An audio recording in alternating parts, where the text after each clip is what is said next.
Welcome to another episode of Tech Done Different. I'm your host, Ted Harrington, and with me here today is our special guest, Andrew Smith. Andrew, thank you for being on the show today. It's a pleasure. Great to be here. Yeah, so as the accent might give away, Andrew is hailing from Australia. He's certainly a very well known and renowned leader in the retail space across Australia. And as we were talking about the premise of this show and how we serve readers, and I hear about the company that he has, it's like, oh, we have a lot to talk about. So, Andrew, you've got this company. It's called Think Uncommon. And as you gave me the teaser, you said there's an interesting story to that. So I'm curious to hear what that story is. I feel like I've oversold it now, but we'll see how we go. No, so the concept was like in retail's is an industry full of narratives. Like there's so much being spoken about. It's an industry that impacts everybody every day. So it's naturally going to be interesting to people, and so it makes the news a lot. And there's a really annoying, if I can say, like negative narrative around retail. And part of the reason we span up the company was to kind of like work out how we can help retailers basically fly. How can we help them thrive and innovate and increase their rate of change and become better brands and be more successful and all that kind of stuff. And what we found was that like there's all these common things, like these really common answers. Like nothing we say is that profound. Like the answers to most of businesses' big problems aren't that profound. It's just how the hell do we actually execute on it is the problem usually. So what we found was that it's really common for everyone to know what to do. They have no idea. It's uncommon that people execute the how of how to do it very commonly. So very regularly, I should say. So hence Think Uncommon was born. We just wanted to be the uncommon side of problems, which is actually executing on it rather than coming up with the crazy cool ideas. Yeah. Well, certainly that we're aligned in that. I mean, the whole purpose of the show is to look at things differently and explore where people maybe go against conventional wisdom, go against the grain. So I wanted to ask you about this idea that when you and I were chatting the other day, you mentioned this idea that you used to, run retail for a big telco. And one of the strategies that you had in your role was to sort of push the CTO in terms of how to evolve sort of the company. And so can you tell me about what you learned? Well, first of all, I guess tell that story a little bit, but can you talk about what you learned in that experience in terms of aligning the technology side of a business and then other sides of the business and sort of what that collaboration, what the key takeaway is? Yeah. So like we were in this really unique position. So retail's in essentially an existential crisis, which is like, what do we think about channels? What do we think about digital? What's this like, digital transformation that we have to go through, this omni-channel appearance? Like there's this whole existential crisis of what retail means. And retailers are essentially trying their best now to become technologists. And I was in a really unique position of being a retailer in a technology company, trying to convince that technology company to become a retailer. So it was kind of almost this inverse. And the chief technology office, who were a group of incredibly smart, capable technologists, were pushing us to think more and more about how we digitally evolve and digitally transform our business. And we, of course, had the customer in mind. We were obsessed with the performance we had in our current channels, how we turned up and how we represented the brand and told the brand story to customers in physical stores in different and unique ways. And there was this tug of war that eventually we kind of realized was utterly stupid because we were both tugging in the same direction but thought we were tugging in opposite directions. And a couple of the key reasons for that, well, the main one really was KPIs. Like, we were looking at completely different reasons for existing in different parts of the business. So I was head of technology and innovation for the retail business at the time, a role that I did before I took over the retail operations. I partnered with Melissa Allor, who was the head of retail technology for the time. So she sat in the chief technology, the CIO office actually. And, I was sitting on the retail side and we said, we have to do this differently. We have to come up with a different way to partner, to think about our respective sides of the business and to get stuff done. Because all we were doing is spinning wheels. Like we were just staying completely stationary, not getting anywhere. No one was getting the money they needed. No one was focused on the right work. So we sat down we tried to disenthrall ourselves from the normal day to day and we got out of the got out of the office, walked down the street and had a lunch and decided how we would fix this, how we would think differently about partnering. Historically, it's like, hey, we have a need. Here is the need. You go away and come back with a 40-page document of business requirements, and I'll read through them, or at least pretend I'm going to read through them and tell you that you've got it all nailed, and you go off and build it and then give it to me, and I go, well, that doesn't work, and then we wasted all this time and money. That's kind of how historically it always happened. And we said, how do we fix that? And we decided that we would become utterly symbiotic. And she leapt. Like, this was really uncommon for technologists at the time. So she jumped off this cliff with me, and we were building the plane on the way down. And we sat next to each other. We had a co-team meeting. So there was never a retail operations team meeting or a technologist team meeting. It was just one team meeting. We were one team. We aligned our KPIs. We had to petition HR to align our KPIs. We had to petition our bosses to let us do it for a start. She sat next to me in the office. She would come to sales meetings. I would go to technology meetings and talk, and have a voice in decisions about what stack we're buying this week. I'm about to prove how little I know about technology.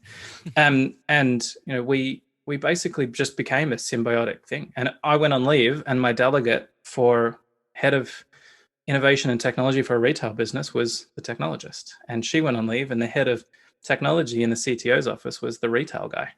And it was just this incredibly symbiotic relationship. And we flew. We rolled out innovation after innovation. Our rate of change went up. Our breadth of change went up. And we ended up building technology that worked so well for us as a business, our retail business. Our enterprise team ended up productizing it and selling it to retail customers. So it was just this incredibly fruitful time. And it all came from thinking about the relationship between technology and the business. Rather than the gaps, the differences. I'm preaching the unity message, basically. It's like, how do you come together a bit more? And it was incredibly fruitful. It was one of the best working relationships I've had in my career. Yeah, so let's dig into how maybe people can think about how to maybe replicate that, because there's two parts of what I just heard you say that are really worth noting. So one is that there is, in many organizations, there's this sort of cultural gap. You've got the technologists on one side and you've got everyone else on the other side. So that's one sort of problem. And then the other problem is the language. Like, how do they actually speak to each other about what matters to each other? And there's often just a barrier, a real language barrier there. So, and I know that a lot of the people listening to a show like this are probably running into that exact same combination of issues.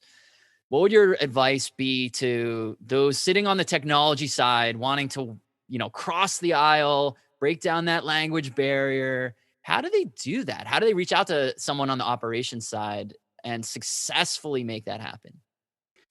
It is really hard, and it's going to take time. But if you have the courage and the willingness to do it, there's some pretty simple things you can do.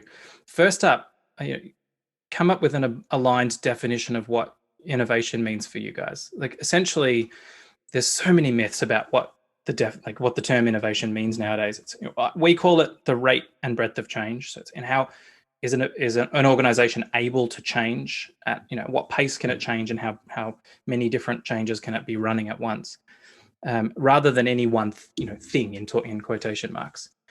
So I think having that kind of aligned definition makes a massive difference. So sit down, go for a coffee, break the norm, get out of the office, get out of the normal meeting room, go for a walk if you can, go for a virtual Zoom walk, which I've seen happen, by the way. You can have good coverage in your area, but still, a virtual Zoom walk meeting, something that just breaks it down and makes it a little bit more human, and go in with the ambition to do good, not look good. And one of the biggest problems that we have, humans are designed to be incredibly efficient. So we try and kind of cut things out, and our brain tries to cut things out, which means we make assumptions about not only our actions and how they're perceived, but what the other person's actions mean.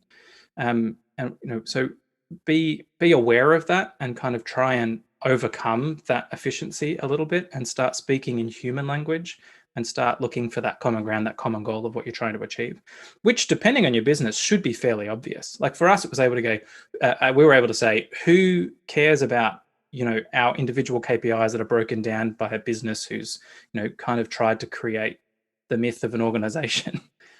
We are here for our customers, right? Our customers are twofold. We've got the frontline teams in our stores who need better tools to be able to serve customers and do a better job. And our customers at the end of the day, who we want to scream about how awesome their experiences are, whether it be in a store or on an app or online, or over the phone. So how do we, just focus the conversation around that end bit? Because that's the one thing we've got in common, and it's a language that we share.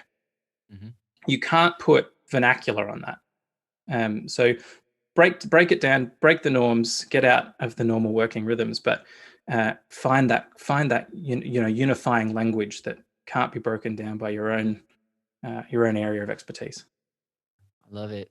There's two parts of what you just said that I equally want to go down, and I'm like, which lane are we going to travel right now? So the two are the idea of vernacular and assumptions. So Mm, maybe we'll start with vernacular, and we can come back to assumptions in a minute.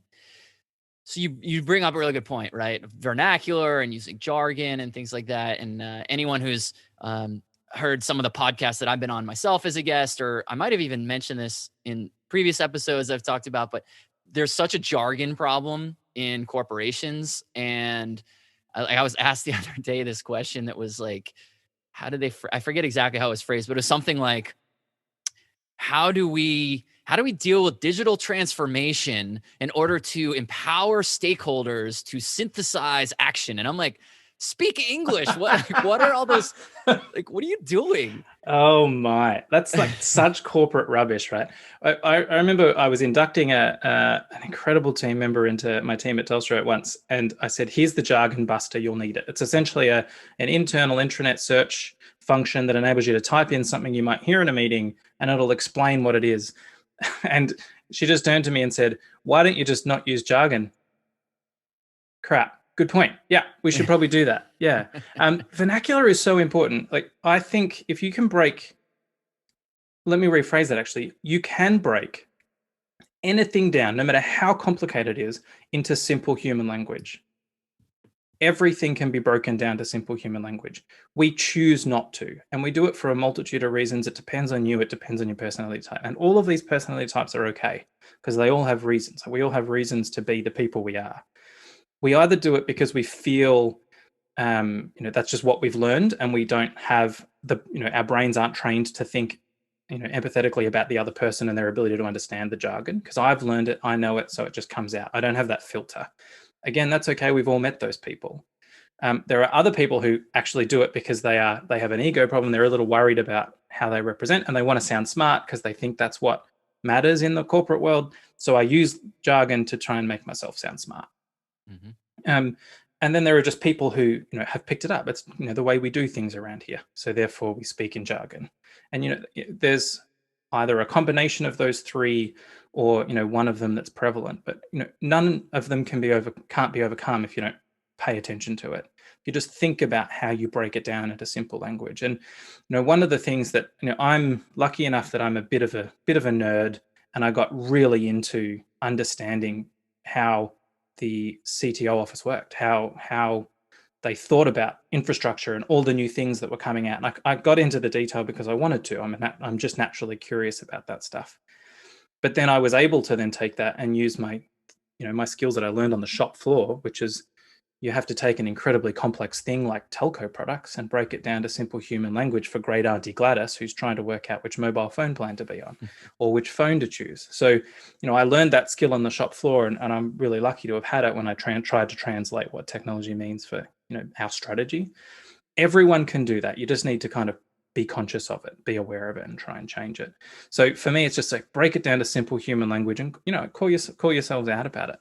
We had a rule in our team, which was if someone doesn't use simple human language, everyone, no matter who you are, no matter what your, quote unquote rank is, you can call them out and say, that's jargon, let's stop, and pull it back to simple human language. And it helps because it just levels the playing field for everyone in the room. Yeah, man, you're so spot on. I mean, the what jargon really does is jargon is exclusionary, right? Mm-hmm. I mean, you nailed it when you said it's to make yourself feel smart, which really comes actually from a sense of lack of confidence, where it's like, oh, I gotta make people think that I'm smarter than they are by using words they don't understand. to form sentences that they have difficulty deciphering. And somehow that translates to I'm intelligent. And it doesn't actually work that way. It kind of does the opposite. Exactly. And like you sit in a room and like the whole like humans are designed for this. It's an evolutionary instinct. It's not a fault. It's just an evolutionary thing that we have, which is we need to feel like we have value and we're adding value. And sometimes that manifests in incredibly unhealthy ways. That means that we sit there and go, "Ah, man, I'm going to talk about the ins and outs of, this piece of technology so that everyone knows that I'm bringing something of value to the conversation." Whereas actually for most people, the most value you can bring is when you do break it down and make it useful for everybody in the room. Otherwise, we're just wasting our time in meetings where we're all talking in our own language, and then we all, exit the room and go, I don't know what just happened. Yeah. I don't think I'm clear on my actions, but I'll just keep running at my thing, and then bureaucracy wins. Right. Right. Yeah. It's funny that we're talking about this particular topic area. One of the things that I found when I was writing my book was, I write this book about this incredibly technical, incredibly complex, incredibly confusing topic area, and I wanted to make it accessible. And so the challenge that I was facing was, how do I do that? How do I take this thing that is like requires pages and pages of glossary definitions of terms and then translate it into something that you can understand? And the tip that I was advised on and is how I figured out how to do this. And I'm curious to what your tips might be. How do you simplify it rather than just like don't use jargon, which is of course good advice, but how do you do it? For me, the tip was try to talk about things as if you're talking to a smart, curious kid. And so in my case, I fortunately, my nephew was 12, turning 13 in the course of writing my book. And so it's really easy for me to like either visualize it or literally talk to him about some of these ideas. And when you think about it in that context, for me, that just made it so easy to understand what I need to say and how I need to say it. Cause it's like, I'm not going to say something like empower and synthesize and stakeholders and digital. I'm not going to say those words to my nephew. I'm gonna be like, how do we deal with change? That's how I would say it to him. And so what's your advice for how to, obviously reject the jargon, but is there an actionable, that is an action, but is there something that people can do in order to say, okay, once we've rejected the jargon, how do we keep it simple? I think it really does depend on where you are in the organization, like that, what, your political capital looks like sometimes. So I'm going to, well, start for starters, like this book obviously is the one you're referring to. Wow. I've got it Good yesterday. plug. I did like, it's a deliberate plug because you deserve it. I'm not a technologist. I get into it, but I'm not a technologist by any stretch of the imagination. You use human language beautifully, and I think one of the best ways you do it is the lie and the truth way that you introduce certain topic points, because it kind of breaks it down to, all right, like this is, I think one of them was like, penetration testing. It's like, that probably doesn't mean what you think it means, which I'm not going to lie. At first I thought you were making an innuendo, but then I worked out that then I worked out what you actually meant. It's beautiful. Like, it's just a beautiful use of an example of where you can take a complicated topic and make it simple. And the best way to do it is storytelling. So the actionable thing, of course, reject jargon, take away jargon.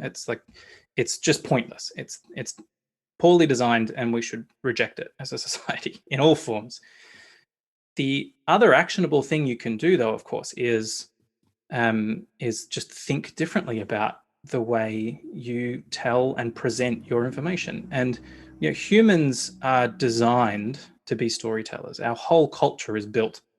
We're a pack animal. If we break ourselves down, we're a pack animal that's evolved the ability to communicate, and we've done it through storytelling. And storytelling is engaging. It's wonderful. It excites us. It energizes. It makes us emotional. Sometimes it bores us, which is still an emotion.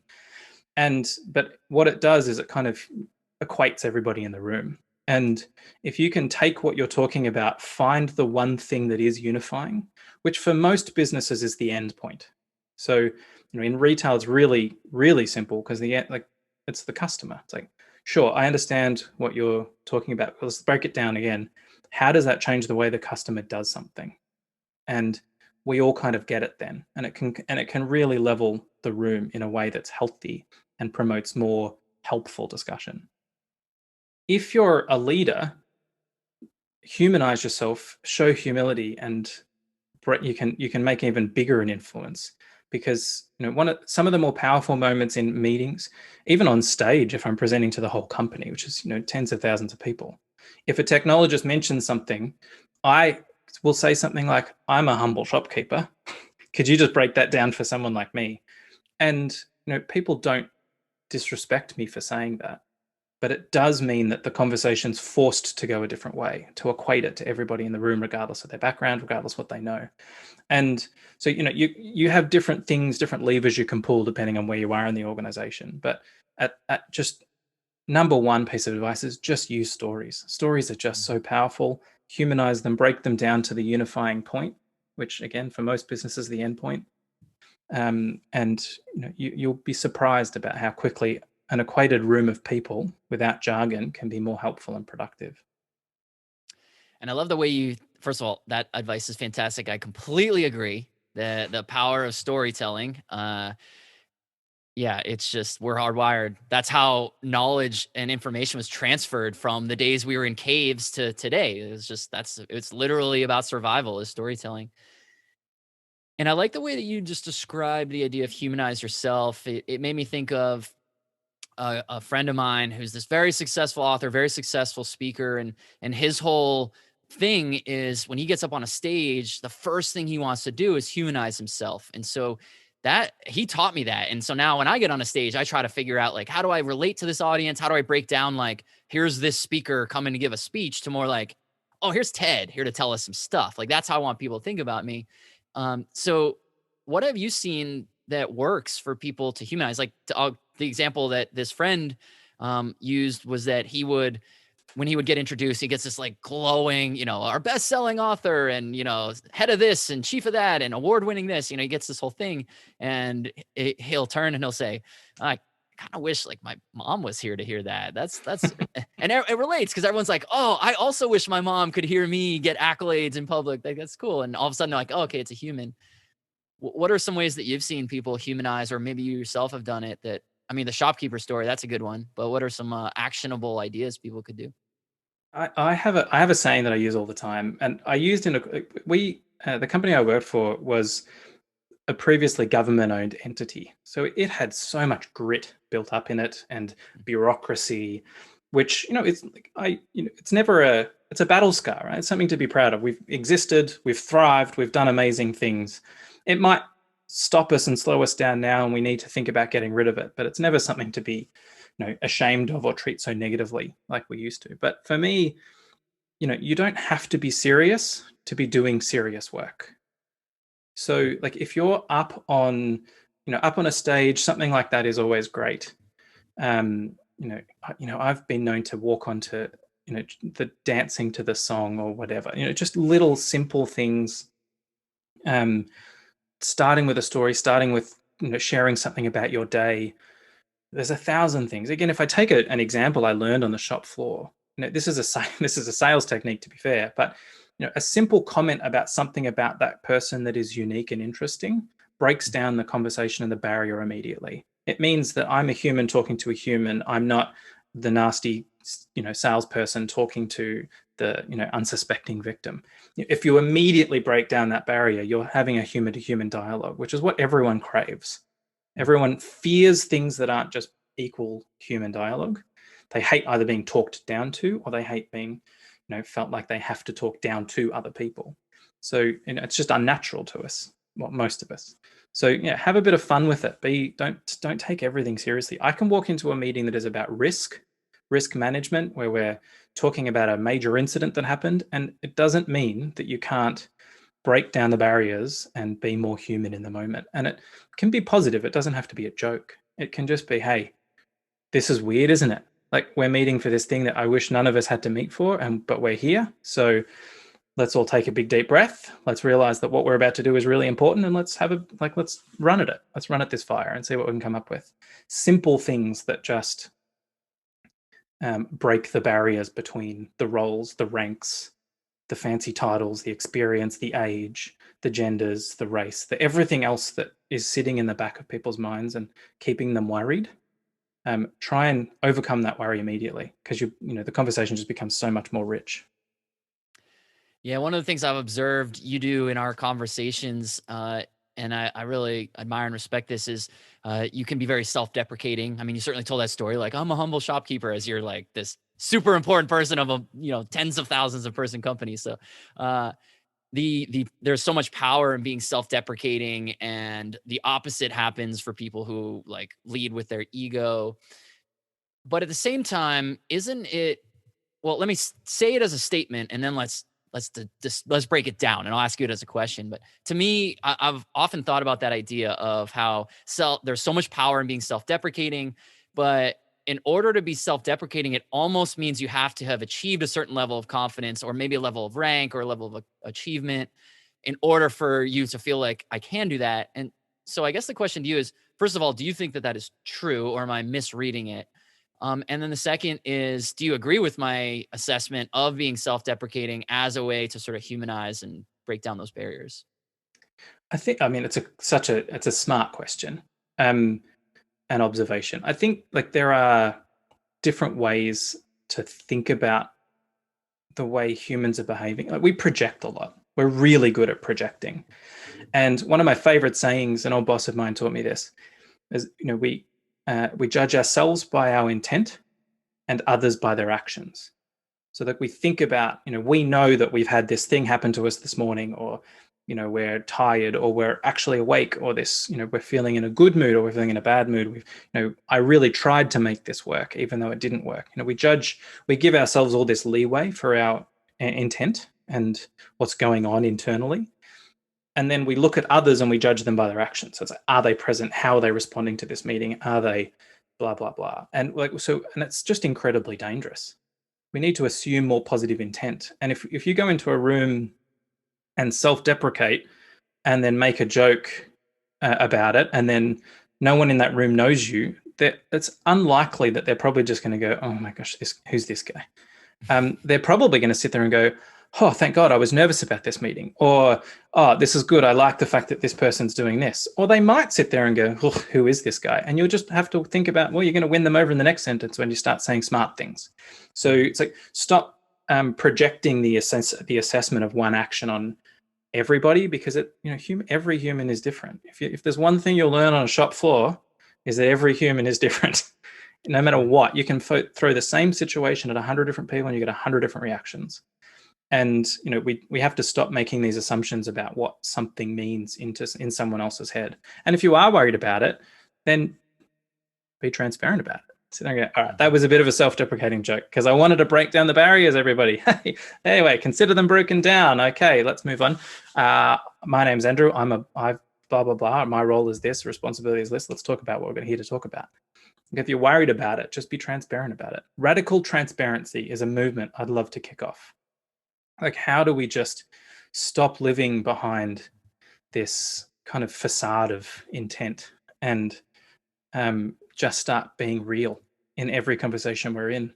So if I'm stupid at something, I'm going to say I know nothing about this topic, so I'm sorry, but I need you to break that down into human language for me, and that's okay because I'm going to know something that you don't, and I promise I'm going to do the same thing for you.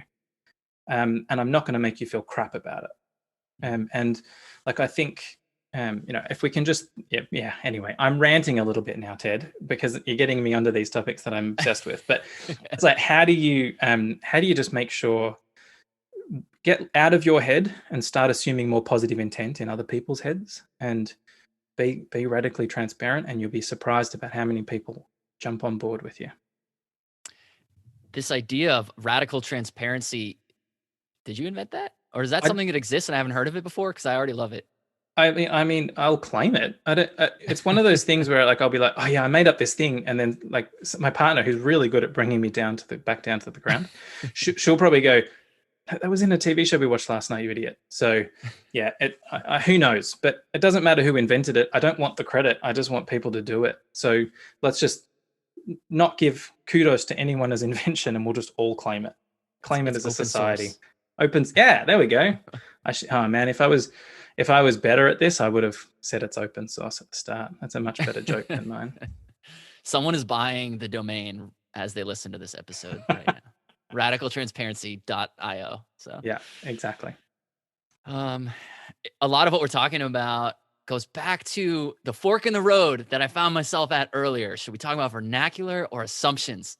Now we can go down the other one. We can talk about Mm. assumptions, because so much of what you've been saying really does have to do with assumptions we have about ourselves or about others, and how these are so core to cross team collaboration, and how technologists and security professionals can relate and work well with others within their groups, but also across the lines. And one of the things that's really interesting to me about assumptions is that, I'm a security guy, so like I always look at how something going to be broken, and the sort of core tenet of any system is the assumption about how people will interact with it.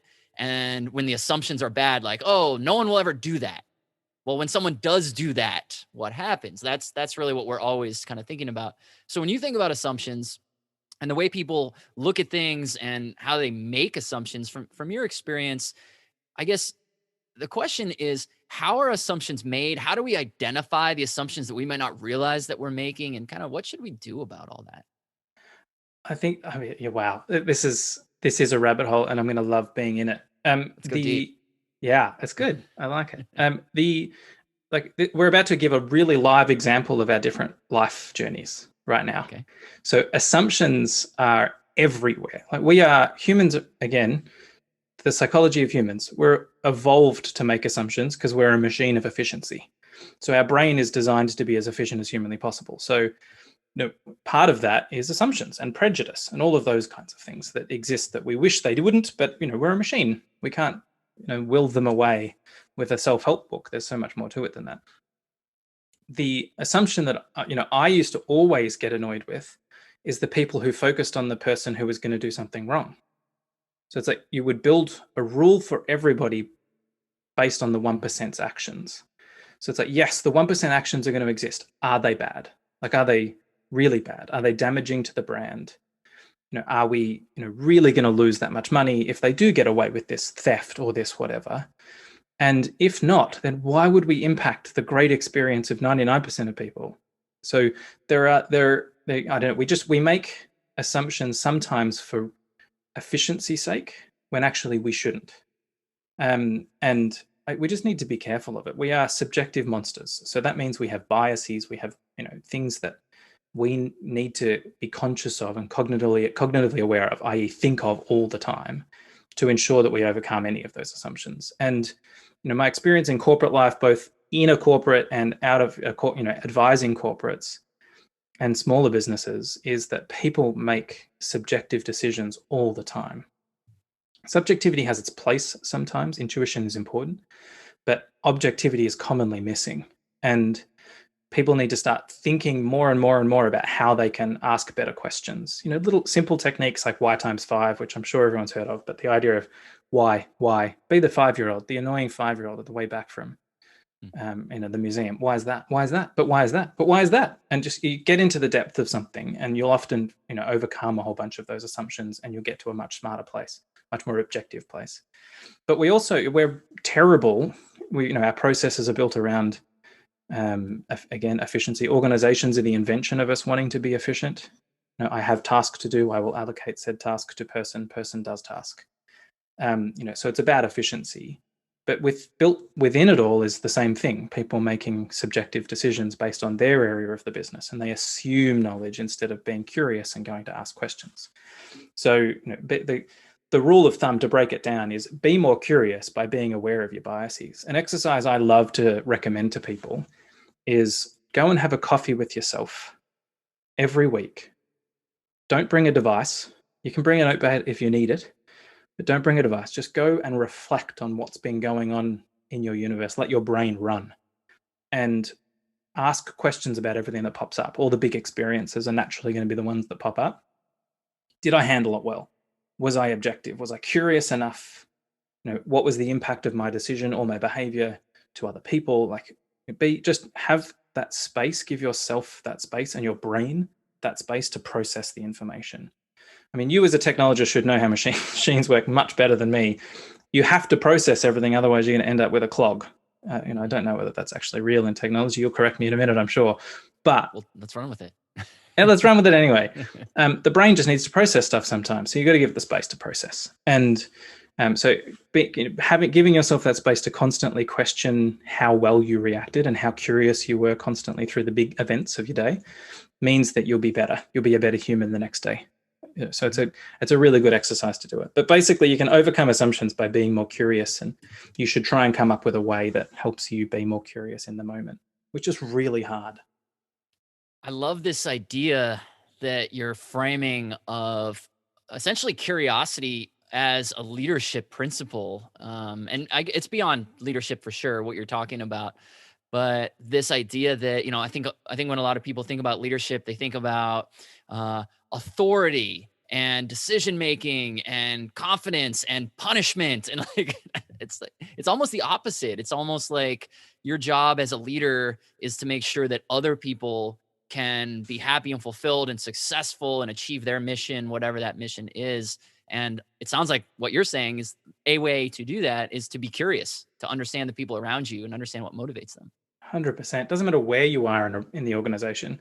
If you're a server on the shop floor, or if you're a store manager, or if you're the CEO, it's irrelevant in the retail game. You got to be curious in everything you do.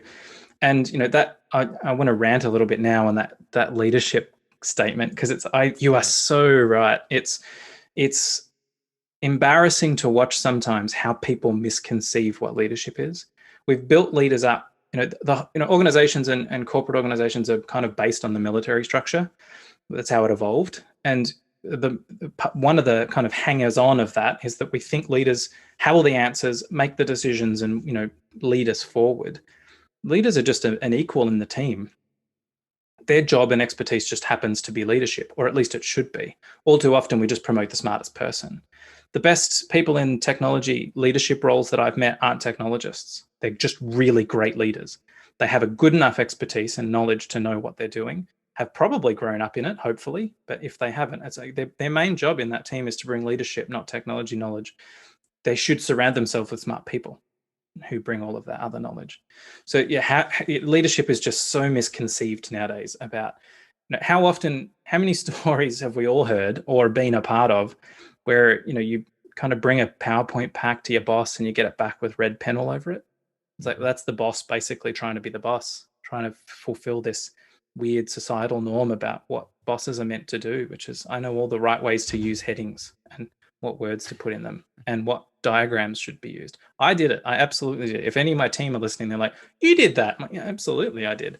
Because we had a misconceived view of what leadership is. It's not about knowing the answers. It's about forming amazing, talented teams, giving them direction, giving them the space they need to be successful, which could be money, time, resources, external support, whatever, and then navigate, helping them, let them run, unblock things in their way, provide them support where they need it, play the political game and get bureaucracy out of their way, all of that kind of stuff. That's your role as a leader. It's not about knowing what the right color for the homepage is or the right way to code an app. Like that's their job. They're the experts at that stuff. Totally. Well, as we wrap up here, maybe one last question for you. Go for it. Pull out your crystal ball. Oof. And what's next? As we look at the future of like where technology is heading, where leadership is heading, you can kind of answer this question however it resonates with you.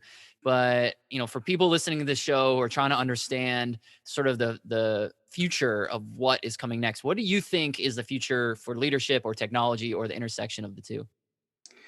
I really hope that the future about it is a much more blended relationship style of working. So it's technologists and technology is no longer we're going to go off and create things that are really awesome and then go and try and sell our things to people.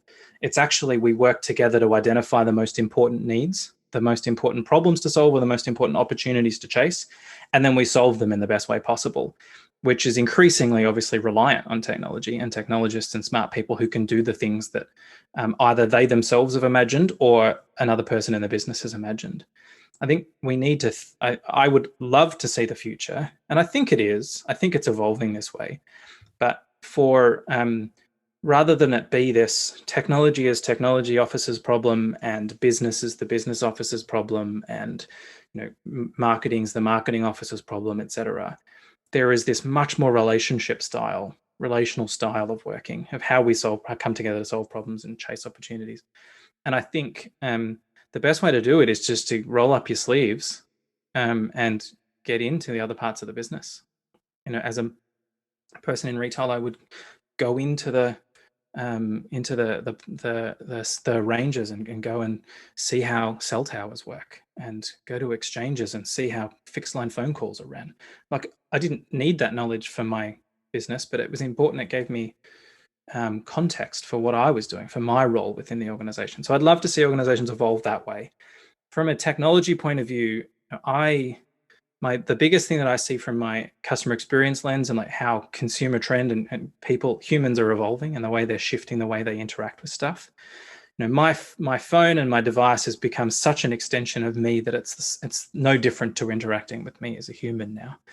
And I think the barrier of like, please come and use our screen and our thing is going to go, because I don't think humans are as good at or like that as much, or they don't tend to use it as well or as effective as we think we do.